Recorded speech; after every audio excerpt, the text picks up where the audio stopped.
Hi ಎಲ್ಲರಿಗೂ ನಮಸ್ಕಾರ. Welcome back to the channel Namita vlogs in Kannada. Friends, ತುಂಬ ದಿನ ಆದಮೇಲೆ ಮತ್ತೆ ವ್ಲಾಗ್ನ ನಾನು ಸ್ಟಾರ್ಟ್ ಮಾಡ್ಕೊಂಡಿದ್ದೀನಿ. ಏನಕ್ಕೆ ನಾನು ಇಷ್ಟು ದಿವಸ ವ್ಲಾಗ್ ಹಾಕೋಕ್ಕೆ ಆಗಿಲ್ಲ ಅಂತಂದರೆ ಸ್ವಲ್ಪ ಬ್ಯುಸಿ ಇದ್ದೆ, ಹಾಗೆ ಕೂಡ ನನಗೆ ಹುಷಾರಿರಲಿಲ್ಲ ಸ್ವಲ್ಪ. ಸೊ ಹಾಗಾಗಿ ನಾನು ಇಷ್ಟು ದಿನ ವ್ಲಾಗ್ ಮಾಡೋಕ್ಕಾಗಲಿಲ್ಲ. ಸೊ ಈಗ ಮತ್ತೆ ನಾನು ವ್ಲಾಗ್ನ ಸ್ಟಾರ್ಟ್ ಮಾಡಿದ್ದೀನಿ.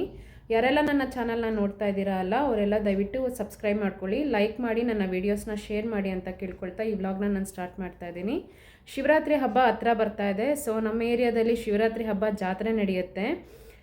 ಇಲ್ಲಿ ನಮ್ಮ ಮನೆ ಪಕ್ಕದಲ್ಲೇ 12ನೇ ಶತಮಾನದ ದೇವಸ್ಥಾನ ಇದೆ, ಈಶ್ವರನ ದೇವಸ್ಥಾನ. ಸೊ ಇಲ್ಲಿ ಜಾತ್ರೆ ಎಲ್ಲ ಹೇಗಾಗುತ್ತೆ, ಕಂಟಿನ್ಯೂಸ್ 3 days ಜಾತ್ರೆ ಇರುತ್ತೆ. ಸೊ ಬನ್ನಿ, ಜಾತ್ರೆ ಎಲ್ಲ ಹೇಗಾಗುತ್ತೆ, ಹೇಗೆ ನಡೆಯುತ್ತೆ ಅಂತೆಲ್ಲ ನಾನು ನಿಮಗೆ ತೋರಿಸ್ತೀನಿ. ಹಾಗೆ ದೇವ ದರ್ಶನ ಕೂಡ ಮಾಡಿಸ್ತೀನಿ ಹಬ್ಬದ ದಿನ. ಸೊ ಬನ್ನಿ ನೋಡೋಣ. ಫ್ರೆಂಡ್ಸ್, ಈಗ ನಾನು ದೇವಸ್ಥಾನಕ್ಕೆ ಬಂದಿದ್ದೀನಿ. ಜಾತ್ರೆ ಅಂತ ಹೇಳಿದ್ನಲ್ವ, ಕಂಟಿನ್ಯೂಸ್ ಆಗಿ 3 days ಜಾತ್ರೆ ನಡೆಯುತ್ತೆ. ಈ ಜಾತ್ರೆಯಲ್ಲಿ ಇದು ಮೊದಲನೇ ದಿವಸದ ಜಾತ್ರೆ. ಸೊ ಒಳಗಡೆ ಹೂವಿನ ಅಲಂಕಾರ ಎಲ್ಲ ಇನ್ನೂ ರೆಡಿ ಮಾಡ್ತಾ ಇದ್ದಾರೆ. ಒಳಗಡೆ ಈಗ ವಿಡಿಯೋ ಮಾಡೋಕ್ಕಾಗೋದಿಲ್ಲ.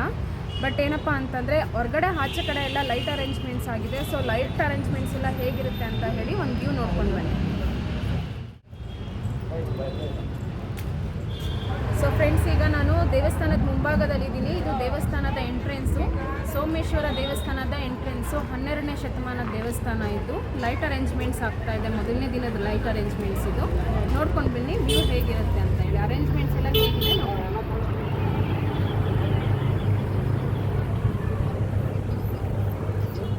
ಫ್ರೆಂಡ್ಸ್, ಇನ್ನು ಈ ಟೆಂಪಲ್ ಬಂದು ಚೋಳರಿದ್ದಂಥ ಟೈಮ್ನಲ್ಲಿ ಇದು ನಿರ್ಮಾಣವಾಗಿರುವಂಥದ್ದು. ಇಲ್ಲಿ ಈಶ್ವರ ಒಂದೇ ಕಲ್ಲಿನಲ್ಲಿ ಉದ್ಭವವಾಗಿದ್ದಾರೆ. ಮತ್ತು ಗರ್ಭಗುಡಿ ಕೂಡ, ಅದರೊಳಗಡೆ ಇರೋ ಒಂದೊಂದು ಕಂಬಗಳು ಕೂಡ ಕಲ್ಲಿನಿಂದ ಕೆತ್ತನೆ ಆಗಿರೋದು.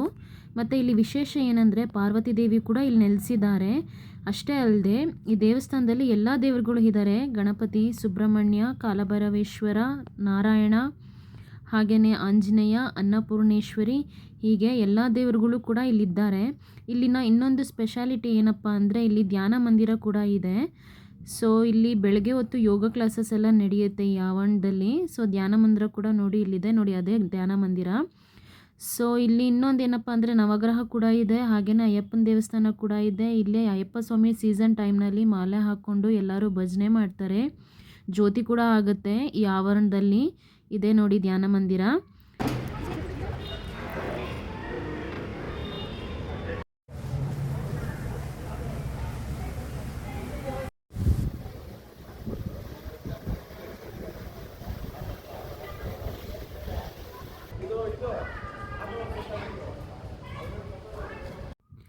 ಫ್ರೆಂಡ್ಸ್, ಇಲ್ಲಿನ ಇನ್ನೊಂದು ವಿಶೇಷತೆ ಏನಂದರೆ, ಪ್ರತಿ ಸೋಮವಾರ ಇಲ್ಲಿ ಅನ್ನದಾನ ನಡೆಯುತ್ತೆ.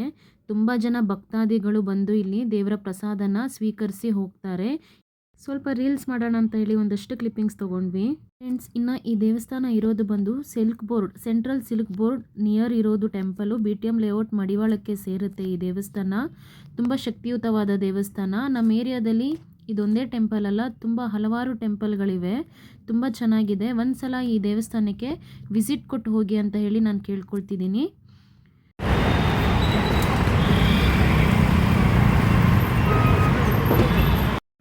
ಸೊ ಫ್ರೆಂಡ್ಸ್, ನೋಡಿದ್ರಲ್ಲ ಲೈಟ್ ಅರೇಂಜ್ಮೆಂಟ್ಸ್ ಎಲ್ಲ. ಇದಿಷ್ಟು ಮೊದಲನೇ ದಿನದ ಲೈಟ್ ಅರೇಂಜ್ಮೆಂಟು. ನಮ್ಮ ಏರಿಯಾದಲ್ಲಿ ತುಂಬ ದೇವಸ್ಥಾನಗಳಿದೆ. ಅಷ್ಟು ದೇವಸ್ಥಾನದಲ್ಲೂ ಜಾತ್ರೆ ನಡೆಯುತ್ತೆ.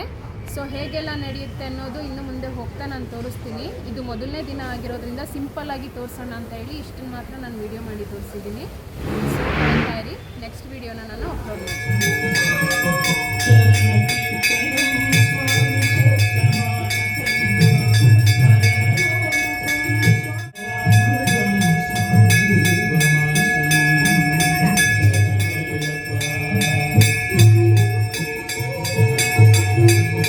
ಫ್ರೆಂಡ್ಸ್, ಇನ್ನು ಈ ದೇವಸ್ಥಾನ ಬಂದು ನಾನು ರೆಗ್ಯುಲರ್ ಆಗಿ ಬರುವಂತಹ ದೇವಸ್ಥಾನ. ನನ್ನ ಮನಸ್ಸಿಗೆ ತುಂಬ ನೋವಾದಾಗ ನಾನು ಇಲ್ಲಿ ಬಂದು ಕೂರ್ತೀನಿ. ಈ ದೇವಸ್ಥಾನದ ಹೆಸರು ಬಂದು ಅರಳಿಕಟ್ಟೆ ನಾಗಮ್ಮನ ದೇವಸ್ಥಾನ ಅಂತ ಹೇಳಿಬಿಟ್ಟು. ಇಲ್ಲಿ ಬನಶಂಕರಮ್ಮ, ಸುಬ್ರಹ್ಮಣ್ಯ, ಈಶ್ವರ ಕೂಡ ಇದ್ದಾರೆ. ಇಲ್ಲಿ ಹಲವಾರು ಭಕ್ತಾದಿಗಳು ಬಂದು ಇಲ್ಲಿ ದಾನಿಗಳು ದಾನ ಮಾಡ್ತಾರೆ. ಹಾಗೆಯೇ ಪ್ರಸಾದ ಕೂಡ ಮಾಡಿಸ್ತಾರೆ.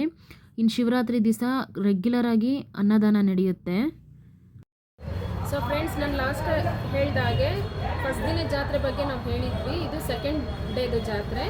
ಸೊ 2ನೇ ದಿನದ ಜಾತ್ರೆಯಲ್ಲಿ ಏನೆಲ್ಲ ಡೆಕೋರೇಷನ್ಸ್ ಆಗ್ತಾ ಇದೆ ಅನ್ನೋದನ್ನ ಒಂದು ವ್ಯೂನ ನೋಡ್ಕೊಂಡು ಬನ್ನಿ. ತುಂಬ ಚೆನ್ನಾಗಿದೆ ಅಲಂಕಾರ ಎಲ್ಲ. ಶಿವರಾತ್ರಿ ಹಬ್ಬ ನಮ್ಮ ಏರಿಯಾದಲ್ಲಿ ಸಿಕ್ಕಾಪಟ್ಟೆ ಗ್ರ್ಯಾಂಡಾಗಿ ಮಾಡ್ತಾರೆ.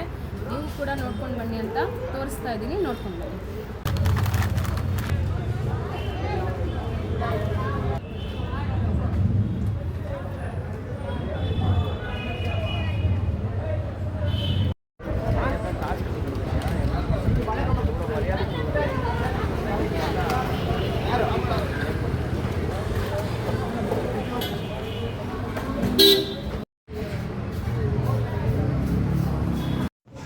ಮುಟ್ಟಿದೆ